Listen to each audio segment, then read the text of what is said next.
Assalamualaikum warahmatullahi wabarakatuh.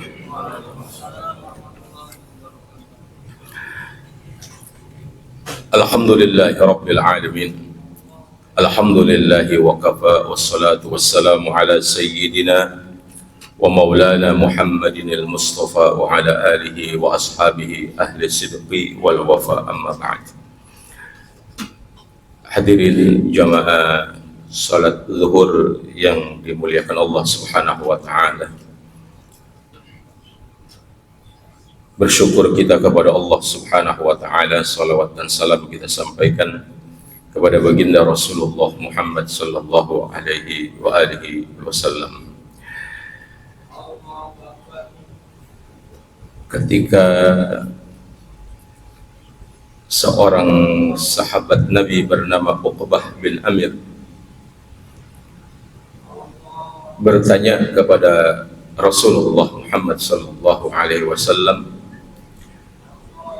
"Ya Rasul, berikan kami wasiat agar kami bisa selamat dunia dan akhirat."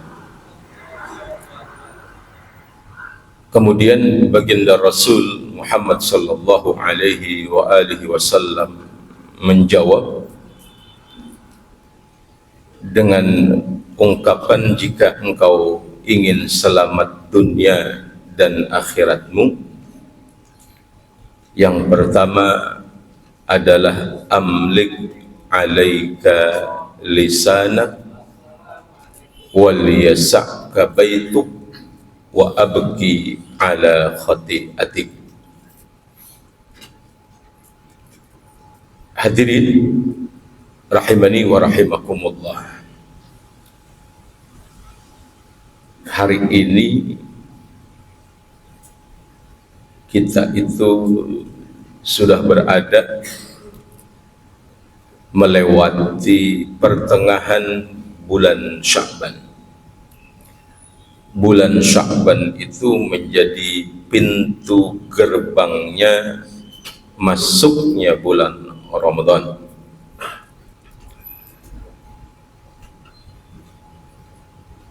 Bulan ini dinamakan bulan Sya'ban, bulan ke-8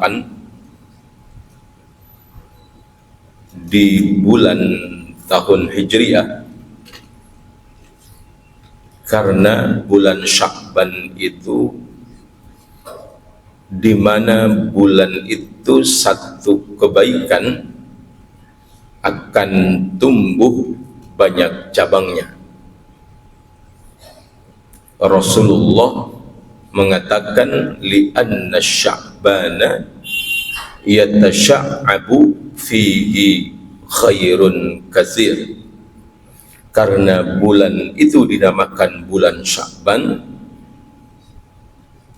satu kebaikan yang dilakukan akan berlipat ganda pahalanya. Begitupun konsekuensinya, ketika satu keburukan dilakukan, maka akan dilipat gandakan juga dosanya. Bulan Sya'ban ini,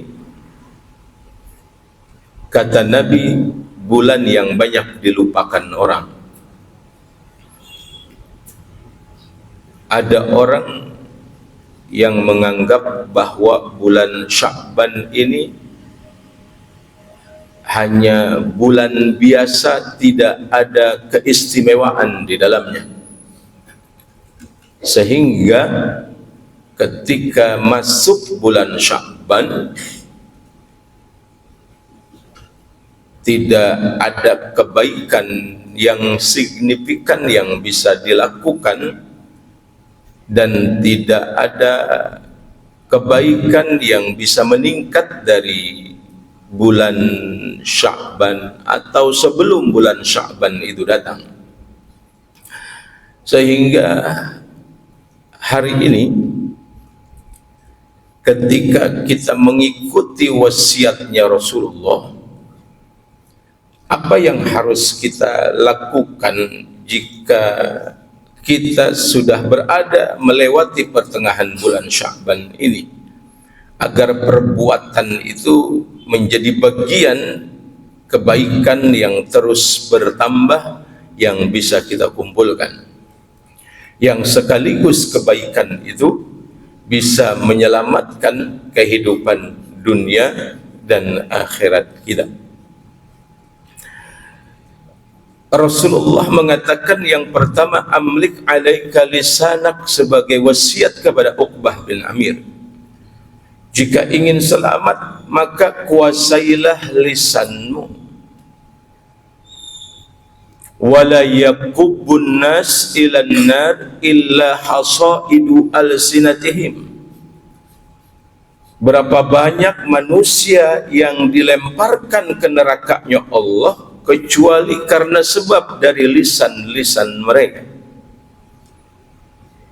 Artinya dengan lisan yang ulama mengatakan jirmuha sogirun wa jurmuha kabirun. Lisan itu bentuknya kecil, tapi akibat dosanya begitu besar. Banyak orang yang mulia bisa terhina karena disebab lisannya. Ada kedamaian yang muncul kegelisahan karena disebabkan lisan. Bahkan rumah tangga yang di dalamnya ada sakinah, tidak ada lagi mawaddah, tidak ada lagi ketenangan karena disebabkan lisan. Sehingga seseorang yang menjaga lisannya,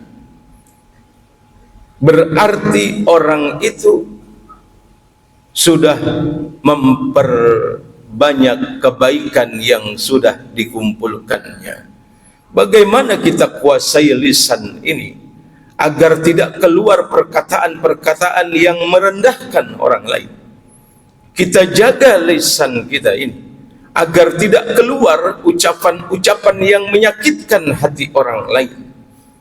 Karena kunci keselamatan dunia dan kunci banyaknya kebaikan yang tanpa kita rasakan ada yang menjadi penolong kita, yang pertama, kuasailah lisan kita.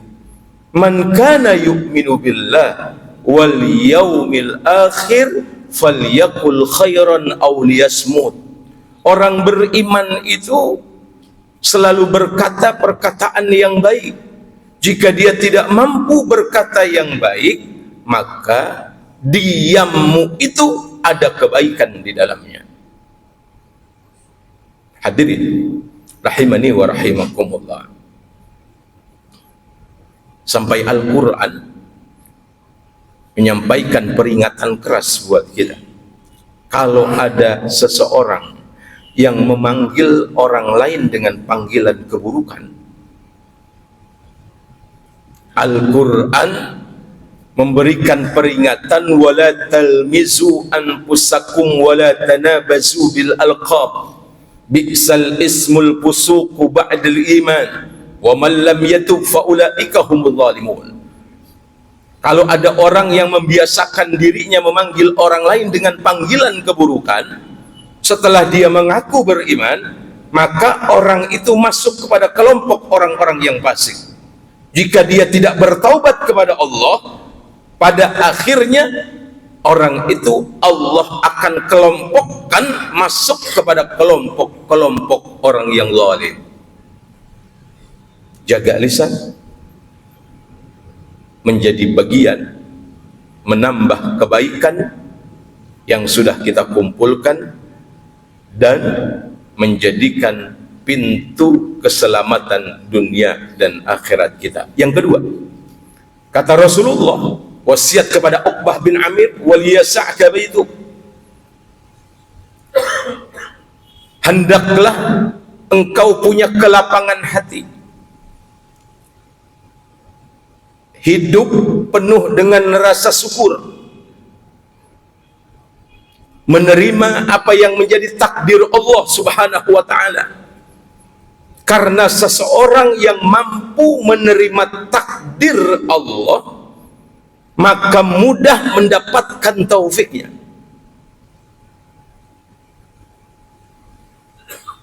semua orang Islam, kita sebagai muslim dipastikan punya hidayah, tapi tidak semua muslim mendapatkan taufiknya.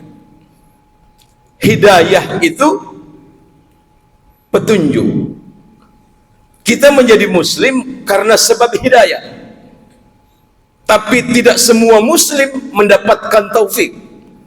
Taufik itu menurut tafsir Al-Imam Baghawi yaitu qudratut ta'ah wa tashilu sabilil khair, kemampuan melakukan ketaatan, kemudahan melakukan kebaikan. Seseorang yang mendapatkan taufiknya Allah, ada hidayah di dalam dirinya, dan punya kemampuan untuk melakukan kebaikan dan kemampuan untuk melakukan amal soleh. Tidak semua muslim mendapatkan taufik. Seluruh muslim mendapatkan hidayah, tapi tidak seluruhnya mendapatkan taufiknya Allah subhanahu wa ta'ala. Untuk mendapatkan taufiknya Allah, lapangkan hati, pandai bersyukur dan bersabar. Ini menjadi kunci keselamatan dunia dan akhirat kita. Yang ketiga, wasiat Rasulullah kepada Uqbah bin Amir, wa abki ala khati'atik, teruslah menyesal atas dosa maksiat yang pernah kita lakukan. Dosa dan maksiat itu bukan untuk dibanggakan. Dosa dan maksiat itu untuk kita sesali, menyesal kepada Allah, banyak taubat di dalamnya. Ini menjadi jalan kunci keselamatan dunia kita dan keselamatan akhirat kelak kita nanti, sehingga kita mampu mengisi bulan Sya'ban ini dengan 3 perkara ini. Jika terus ada di bulan Sya'ban ini, Ramadan kita akan menjadi Ramadan yang berhasil di tahun ini, insya Allah, amin ya rabbal alamin. Demikian, terima kasih banyak, mohon maaf lahir batin. Hadanallah wa iyyakum ajma'in. Assalamualaikum warahmatullahi wabarakatuh.